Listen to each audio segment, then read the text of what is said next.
사랑은 끝내 가난을 이길 수 있을까요? 이제 그들의 마음이 마지막 시험대에 오릅니다. 현진권의 빈처 그 두 번째 이야기입니다. 빈처 2부. 아씨, 하는 소리가 들렸다.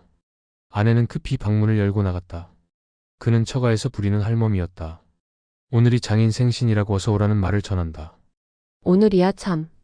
옳지 오늘이 2월 16셋 날이지. 나는 깜빡 잊었어. 아씨는 딱도하십니다. 어쩌면 아버님 생신을 잊으신단 말씀이요. 아무리 살림이 자미가 나시더라도 시큰둥한 할멈은 선웃음을 쳐가며 이런 소리를 한다. 가난한 살림에 골몰하느라고 자기 친부의 생신까지 잊었는가 하며 아내의 정지가 더욱 측은하였다. 오늘이 본가 아버님 생신이라요. 어서 오시라는데. 어서 가구려. 당신도 가셔야지요. 우리 같이 가셔요. 하고 아내는 하염없이 얼굴을 붉힌다. 나는 처가에 가기가 매우 싫었었다. 그러나 아니 가는 것도 내 도리가 아닐 듯하여 하는 수 없이 두루마기를 입었다. 아내는 머뭇머뭇하며 양미간을 보일 듯 말 듯 찡그리다가 곁눈으로 살짝 나를 엿보더니 돌아서서 급히 장문을 연다. 입을 옷이 없어서 망설거리는구나. 나도 슬쩍 돌아서며 생각하였다. 우리는 서로 등지고 섰건만 그래도 아내가 거의 다 빈장 안을 들여다보며 입을 만한 옷이 없어 눈살을 찌푸린 양이 눈앞에 선연함을 어찌할 수가 없었다. 자, 가셔요. 무엇을 생각는지 모르게 정신을 잃고 섰다가 아내의 부르는 소리를 듣고 나는 기계적으로 고개를 돌리었다. 아내는 닭목옷을 갈아입고 내 마음을 알았던지 나를 위로하는 듯이 방글에 웃는다. 나는 더욱 쓸쓸하였다. 우리 집은 천변 배달이 곁에 있고 처가는 안국동에 있어 그 거리가 꽤 멀었다. 나는 천천히 가느라고 가고 아내는 속히 오느라고 오건만은 그는 늘 뒤떨어졌었다. 내가 한참 가다가 뒤를 돌아보면 그는 늘 멀리 떨어져 나를 따라오려고 애를 쓰며 주춤주춤 걸어온다. 길가에 다니는 어느 여자를 보아도 거의 다 비단 옷을 입고 고운 신을 신었는데 아내만 닭목옷을 허술하게 차리고 청목당해로 타박타박 걸어오는 양이 나에게 얼마나 애연한 생각을 일으켰는지. 한참 만에 나는 넓고 높은 처가 대문에 다다랐다. 내가 안으로 들어갈 적에 낯선 사람들이 나를 흘끔흘끔 본다. 그들의 눈에 이 사람이 누구인가? 아마 이 집 하인인가 보다. 하는 경멸이 여기는 빛이 있는 것 같았다. 안대천 가까이 들어오니 모두 내게 분분히 인사를 한다.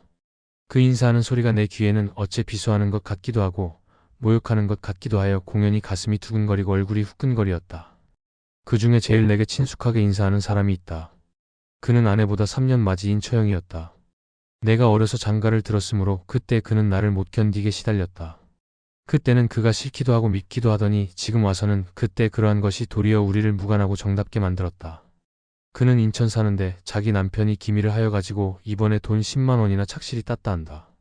그는 자기의 잘 사는 것을 자랑하고자 함인지 비단을 내리감고 치감고 얼굴에 부유한 태가 질질 흐른다.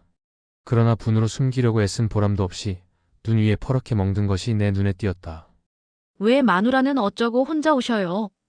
그는 웃으며 이런 말을 하다가 중문편을 바라보더니 그러면 그렇지. 동부인 아니하고 오실라고. 혼자 주고받고 한다. 나도 이 말을 듣고 슬쩍 돌아다 보니 아내가 벌써 중문 안에 들어섰더라. 그 수척한 얼굴이 더욱 수척해 보이며 눈물 갠 듯한 눈이 하염없이 웃는다. 나는 유심히 그와 아내를 번갈아 보았다. 처음 보는 사람은 분간을 못하리만큼 그들의 얼굴은 혹사하다. 그런데 얼굴빛은 어쩌면 저렇게 틀리는지 하나는 이글이글 만발한 꽃 같고 하나는 시들시들 마른 낙엽 같다. 아내를 형이라 하고 처형을 아우라 하였으면 아무라도 속을 것이다. 또 한 번 아내를 보며 말할 수 없는 쓸쓸한 생각이 다시금 가슴을 누른다. 딴 음식은 별로 먹지도 아니하고 못 먹는 술을 넉 잔이나 마시었다. 그래도 바늘방석에 앉은 것처럼 앉아 견딜 수가 없다. 집에 가려고 나는 몸을 일으켰다. 골치가 띵하며 내가 선 방바닥이 마치 폭풍에 도도하는 파도같이 높았다 낮았다 어지러질해서 곧 쓰러질 것 같다. 이 거동을 보고 장모가 황망히 일어서며 술이 저렇게 취해가지고 어디로 가려고 여기서 한잠 자고 가게. 나는 손을 내저으며 아니에요. 집에 가겠어요. 취한 소리로 중얼거리었다. 저를 어쩌나. 장모는 걱정을 하시더니 할멈. 어서 인력거 한 채 불러오게. 한다. 취중에도 인력거를 태우지 말고 그 인력거 샀을 나를 주었으면 책 한 권을 사보련만 하는 생각이 있었다. 인력거를 타고 얼마 안이 가서 그만 잠이 들고 말았다. 한참 자다가 잠을 깨어보니 방 안에 벌써 난포불이 켜었는데 아내는 어느 결에 왔는지 외로이 앉아 바느질을 하고 화로에서는 무엇이 끓는 소리가 보글보글하였다. 아내가 나의 잠 깬 것을 보더니 급히 화로에 얹은 것을 만져보며 인제 그만 일어나 진지를 잡수셔요 하고 불이 나게 일어나 아랫목에 파묻어둔 밥그릇을 꺼내어 미리 차려둔 상에 얹어서 내 앞에 갖다 놓고 일변 화로를 당기어 더운 반찬을 집어 얹으며 자, 어서 일어나셔요. 나는 마지못하여 하는 듯이 부시시 일어났다. 머리가 오히려 아프면 목이 몹시 말라서 국과 물을 연해 들이켰다. 물만 잡수셔서 어째요. 진지를 좀 잡수셔야지. 아내는 이런 근심을 하며 팝상 머리에 앉아서 고기도 뜯어주고 생선 뼈도 추려주었다. 이것은 다 오늘 처가에서 가져온 것이다. 나는 맛나게 밥 한 그릇을 다 먹었다. 내 밥상이 남에 아내가 밥을 먹기 시작한다. 그러면 지금껏 내 잠 깨기를 기다리고 밥을 먹지 아니하였구나 하고 오늘 처가에서 본 일을 생각하였다.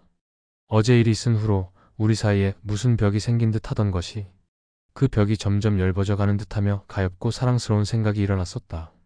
그래서 우리는 정답게 이런 이야기 저런 이야기를 하게 되었다. 우리의 이야기는 오늘 장인 생신 잔치로부터 처형 눈 위에 멍든 것에 옮겨갔다. 처형의 남편이 이번 그 돈을 딴 뒤로는 주야 요리점과 기생집에 돌아다니더니 일전에 어떤 기생을 얻어가지고 미쳐 날뛰며 집에만 들면 집안 사람을 들볶고 걸핏하면 처형을 친다 한다. 이번에도 별로 대단치 않은 일에 처형에게 밥상으로 냅다 갈겨 바로 눈 위에 그렇게 멍이 들었다 한다. 그것 보아 돈푼이나 있으면 다 그런 것이야. 정말 그래요. 없으면 없는 대로 살아도 의좋게 지내는 것이 행복이야요. 아내는 충심으로 공명해 주었다. 이 말을 들으며 내 마음은 말할 수 없이 만족해지며 무슨 승리자나 된 듯이 득이양양하였다. 그리고 마음속으로 옳다 그렇다. 이렇게 지내는 것이 행복이다. 하였다. 이틀 뒤 헤어스름의 처형은 우리 집에 놀러 왔었다. 마침 내가 정신없이 무엇을 생각하고 있을 즈음에 쓸쓸하게 닫혀있는 중문이 찌긋뚱하며 비단오 소리가 사으락사으락 들리더니 아랫목은 내게 빼앗기고 움목에 바느질을 하고 있던 아내가 문을 열고 나간다. 아이고 형님 오셔요. 아내 인사하는 소리가 들리더니 처형이 계집 하인에게 무엇을 들리고 들어온다. 나도 반갑게 인사를 하였다. 그날 매우 욕을 보셨지요. 못 잡수는 술을 무슨 짝에 그렇게 잡수셔요. 그는 이런 인사를 하다가 급작스럽게 계집 하인이 든 것을 빼앗더니 그 속에서 신문지로 싼 것을 끄집어내어 아내를 주며 내신 사는데 내신도 한 켤레 샀다. 그날 청목당해를. 말을 하려다가 나를 곁눈으로 흘끗 보고 그만 입을 닫힌다. 그것을 왜 또 사셨어요? 해쓱한 얼굴에 꽃물을 들이며 아내가 치사하는 것도 들은 채만 채하고 처형은 또 이야기를 시작한다. 올 적에 사랑 양반을 졸라서 돈 100원을 얻었겠지. 그래서 오늘 종로에 나와서 옷감도 바꾸고 신도 사고. 그는 자랑과 기쁨의 빛이 얼굴에 퍼지며 싼 볼을 끌러 이런 것이야. 하고 우리 앞에 펼쳐놓는다. 자세히는 모르나 여하간 값 많은 품 좋은 비단일 듯하다. 무늬 없는 것, 무늬 있는 것, 회색, 옥색, 초록색, 분홍색이 갖가지로 윤이 흐르며 색색이 빛이 나서 나는 한참 황홀하였다. 무슨 칭찬을 해야 되겠다 싶어서 참 좋은 것인데요. 이런 말을 하다가 나는 또 쓸쓸한 생각이 일어난다. 저것을 보는 아내의 심중이 어떠할까 하는 의문이 문득 일어남이라. 뭐다 좋은 것만 골라 샀습니다. 그려. 아내는 인사를 차리느라고 이런 칭찬은 하나마 별로 부러워하는 기색이 없다. 나는 저기 의외의 감이 있었다. 처형은 자기 남편의 흉을 보기 시작하였다. 그 밉살스럽다는 둥, 그 추근추근하다는 둥 말끝마다 자기 남편의 불미한 점을 들다가 문득 이야기를 끊고 일어선다. 왜 벌써 가시려고 하셔요? 모처럼 오셨다가 반찬은 없어도 저녁이나 잡수셔요. 하고 아내가 만류를 하니 아니 곧 가야지. 오늘 저녁 차로 떠날 것이니까 가서 짐을 메워야지. 아직 차 시간이 멀었어. 아니 그래도 정거장에 일찍이 나가야지. 만일 기차를 놓치면 오죽 기다리실라고. 벌써 오늘 저녁 차로 간다고 편지까지 했는데. 제3 만류함도 돌아보지 아니하고 그는 호롤이 나간다. 우리는 그를 보내고 방에 들어왔다. 나는 웃으며 아내에게 그까짓 것이 기다리는데 그다지 급급히 갈 것이 무엇이야. 아내는 하염없이 웃을 뿐이었다. 그래도 옷감 바꿀 돈을 주었으니 기다리는 것이 애처롭기는 하겠지. 밉살스러우니 추근추근하니 하여도 물질의 만족만 얻으면 그것으로 위로하고 기뻐하는 그의 생활이 참 가련하다 하였다. 참 그런가 보아요. 아내도 웃으며 내 말을 받는다. 이때에 처형이 사준 신이 그의 눈에 띄었는지 혹은 나를 꺼려보고 싶은 것을 참았는지 모르나 그것을 집어들고 조심조심 펴보려다가 말고 머뭇머뭇한다. 그 속에 그를 해케할 무슨 위험품이나 든 것 같이. 어서 펴보구려. 아내가 하도 머뭇머뭇하기로 보다 못하여 내가 재촉을 하였다. 아내는 이 말을 듣더니 자키 좋으랴 하는 듯이 활발하게 싼 신문지를 헤친다. 퍽 이쁜걸요. 그는 그닐에 드문 깊은 소리를 치며 방바닥 위에 사뿐 내려놓고 버선을 당기며 곱게 신어본다. 어쩌면 이렇게 맞아요. 연애연방 감탄사를 부르짖는 그의 얼굴에 흔연한 희색이 넘쳐 흐른다. 묵묵히 아내의 기뻐하는 양을 보고 있는 나는 또다시 여자란 할 수 없어 하는 생각이 들며 조심하였을 따름이다. 함의 밤빛 같은 검은 그림자가 가슴을 어둡게 하였다. 그러면 아까 처형의 옷감을 볼 적에도 물론 마음속으로는 부러워하였을 것이다. 다만 표면에 드러내지 않았을 따름이다. 겨우 어서 펴보구려 하는 한마디에 가슴에 숨겼던 생각을 속임없이 나타내는구나 하였다. 내가 무엇을 생각하고 있는지 저는 모르고 새 신신은 발을 조금 쳐들며 신 모양이었대요. 매우 이뻐. 겉으로는 좋은 듯이 대답을 하였으나 마음은 쓸쓸하였다. 내가 제게 신 한 켤레를 사주지 못하여 남에게 얻은 것으로 만족하고 기뻐하는도다. 웬일인지 이번에는 그만 불쾌한 생각이 일어나지 아니하였다. 처형이 동서를 밉다거니 무엇이니 하면서도 기차를 놓치면 남편이 기다릴까 염려하여 급히 가던 것이 생각난다. 그것을 미루어 아내의 심사도 알 수가 있다. 부득이한 경우라 할 일 없이 정신적 행복에만 만족하려고 애를 쓰지만은 기실부족한 것이다. 다만 참을 따름이다. 그것은 내가 생각해야 된다. 이런 생각을 하니 전날 아내에게 그런 말을 한 것이 후회가 난다. 어느 때라도 제 은공을 갚아줄 날이 있겠지. 나는 마음을 좀 너그럽게 먹고 이런 생각을 하며 아내를 보았다. 나도 어서 출세를 하여 비단신 한 켤레쯤은 사주게 되었으면 좋으련만. 아내가 이런 말을 듣기는 참 처음이다. 네? 아내는 제 귀를 못 믿어하는 듯이 의아한 눈으로 나를 보더니 얼굴에 살짝 열기가 오르며 얼마 안 되어 그렇게 될 것이야요. 라고 힘있게 말하였다. 정말 그럴 것 같소? 나는 약간 흥분하여 반문하였다. 그러면요 그렇고 말고요. 아직 아무도 인정해주지 않은 무명 작가인 나를 다만 저 하나가 깊이 인정해준다.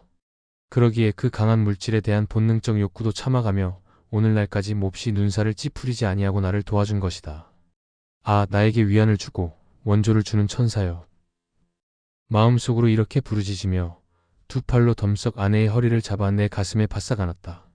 그 다음 순간에는 뜨거운 두 입술이 그의 눈에도 나의 눈에도 그렁그렁한 눈물이 물 끓듯 넘쳐 흐른다. 현진권의 대표 단편 빈처 잘 들으셨나요?